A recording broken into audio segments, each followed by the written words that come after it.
ഒരു നാളിൽ ഗുപ്തൻ നമ്പൂതിരി കഥകളി കാണാൻ പോയി. തൃപ്പൂണിത്തുറ ഇല്ലത്തേക്കുള്ള യാത്രയുടെ മധ്യേ തൂവെള്ളച്ചേലയണിഞ്ഞുകൊണ്ടൊരു നല്ല സുന്ദരി പ്രത്യക്ഷയായി. കഥകളി കാണുവാൻ കൂടെ വരട്ടെന്ന് ചോദിച്ചു ഗുപ്തനോടാ. കുശലങ്ങൾ ചോദിച്ചു കാതങ്ങളേറെ ഇരുവരും യാത്ര ചെയ്തു. ഒരു തോർത്തുമുണ്ടിനാൽ മുഖമെല്ലെ തുടച്ചുവല്ലോ. കോശാപ്പള്ളി ഗുപ്തനോടോതിയൻ ദേഹത്തു തൊട്ടുകൊള്ളുക.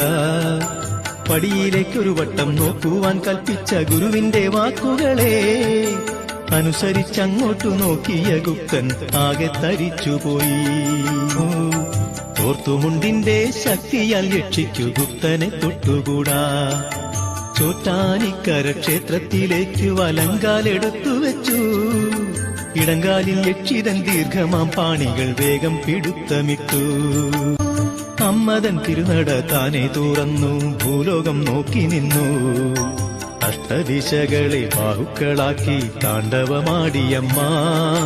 ആയുധമേന്തിയ ശ്രീപരാശക്തി അട്ടഹാസം മുഴക്കി. ഉഗ്രപ്രഹരത്താൽ യക്ഷി പിടഞ്ഞു രക്തപ്പുഴയൊഴുകി.